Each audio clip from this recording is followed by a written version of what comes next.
nós iniciamos a nossa aula retomando esta ideia, que é uma ideia-chave da filosofia existencialista. A existência precede a essência. Então, essa forma de pensar, que nós chamamos de existencialismo, não vai partir de uma ideia de que exista uma essência em nós que nos defina, uma natureza interior, um núcleo, um centro do nosso ser que determina quem somos. Não, não há uma essência, não há algo ali anterior aos nossos modos de existir que determina os nossos modos de existir. É ao existirmos que nós construímos as nossas formas de existir, que nós criamos as nossas formas de existir. É enquanto seres no mundo que nós, criando as nossas formas de viver o mundo, de experienciar o mundo, de formar significados a partir da nossa experiência no mundo, é enquanto seres no mundo que nós vamos formando o nosso ser. Ser que, por sua vez, será também um modo de ser no mundo. Então, olhar para a existência, ao invés de procurar uma natureza que explique aquela forma de existir, mas olhar para a existência como ela acontece. Essa ideia, ela subverte, ela transforma muito do que se procurava até então. Que é entender como é que uma pessoa, para tornar-se quem é, teria uma natureza, essa predisposição natural para tornar-se quem é. Então, explicações sobre a personalidade, essa personalidade vai implicar nesse modo de ser. Implicações do temperamento, desde que essa pessoa nasceu, ela tem esse temperamento, então é uma forma de ser. Ideias sobre destino. É um destino humano, é algo a ser cumprido na trajetória humana, e isso vai determinar um modo de ser. Muito comum, né? Ideias de que tentando entender como que alguém nasce, as características que estão presentes ali na pessoa desde que ela nasce, características que estão presentes na pessoa e nascem com ela, seriam muito presentes, muito influentes, muito determinantes daquela história de vida de quem a pessoa é e de quem a pessoa se tornará. Se a gente pega essa frase, então, a existência precede a essência, ela está dizendo algo bem diferente, né? Não é como a gente nasce que vai determinar quem a gente vai se tornar. Então, um modo diferente e mais conhecido de transmitir essa ideia de que a existência precede a essência é: ninguém nasce, torna-se. Então, em vez da gente procurar como a pessoa se tornou quem ela é, como a pessoa se tornou do modo como ela é o modo de ser hoje, em vez de procurar lá numa natureza, lá no nascimento, lá numa essência, a gente vai olhar para essa história de vida, para esse processo de tornar-se. E o nome que nós damos a esse processo de tornar-se é existência. Né, gatinha? Tem um modo de existir gatinha, que é subindo nas coisas. Vamos lá para baixo. Isso. Então, ninguém nasce, torna-se, e vocês já devem ter imaginado qual foi a minha inspiração para colocar aqui essa frase tão fundamental do existencialismo também, que é a Simone de Beauvoir.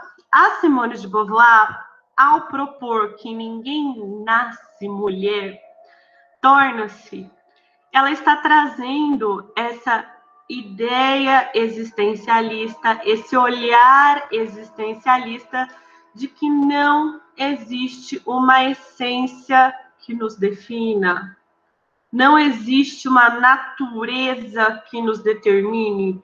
Então, para ser mulher, não há uma essência feminina, uma natureza feminina, esse interior mulher, interior feminilidade que determinará quem somos. Não, para olhar para a existência das mulheres, para o ser no mundo enquanto mulheres, nós não estamos olhando para algo natural, que nasce com as pessoas, que nasce com as mulheres. Nós estamos olhando para o existir, para um processo de tornar-se. Quando a Simone de Beauvoir escolhe estudar sobre as mulheres, é justamente porque as questões do existir, do tornar-se, dos processos de tornar-se, eram muito salientes para ela, se destacavam como existencialista, como filósofa existencialista, como uma das criadoras da filosofia existencialista. Tanto que quando algumas pessoas perguntavam a ela se ela era feminista, ela chegava a dizer: não, eu sou existencialista. E eu estou olhando a partir do existencialismo para os modos de existir desses seres humanos, que são tantos, somos muitas, os modos de existir das mulheres. Né? Então, quando ela escreve em 1949, ela não imaginava que ela seria uma referência tão admirada, tão motivadora e inspiradora para tantas feministas. Tanto que ela chegava a dizer: não, minha obra não é uma obra feminista, é uma obra existencialista da existência das mulheres. Mas, até por bastante coerência com as ideias dela, ela foi percebendo como as mobilizações e as reivindicações feministas tinham tudo a ver com as discussões existencialistas sobre as mulheres, tudo a ver com as discussões sobre os modos de existir das mulheres.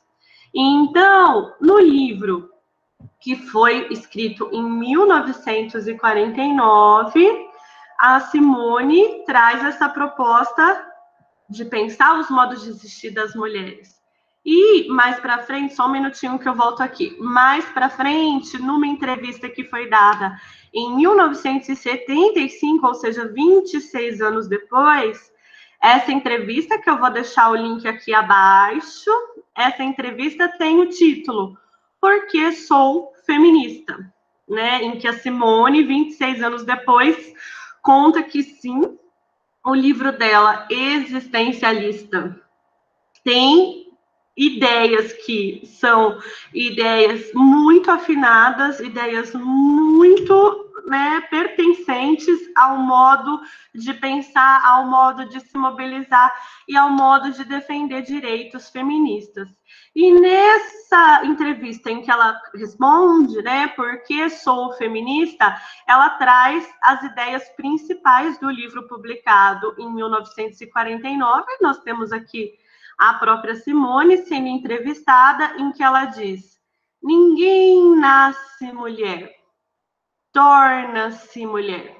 Então, vamos voltar ao quanto essa é uma ideia existencialista. Você não está procurando uma essência mulher, uma essência feminina, uma natureza feminina. Você está buscando investigar, analisar, compreender os modos de tornar-se mulher, a existência enquanto mulher. Ninguém nasce mulher, torna-se mulher. É que ser mulher não é um dado natural, diz a Simone. Não há um destino biológico ou psicológico que defina a mulher como tal. Não há um destino.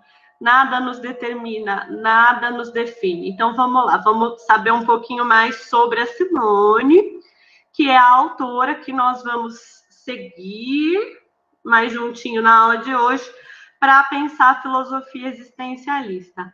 A Simone, ela nasceu no dia 9 de janeiro de 1908, em Paris. Ela iniciou o ensino superior em 1925, em uma época em que muitas faculdades não aceitavam mulheres.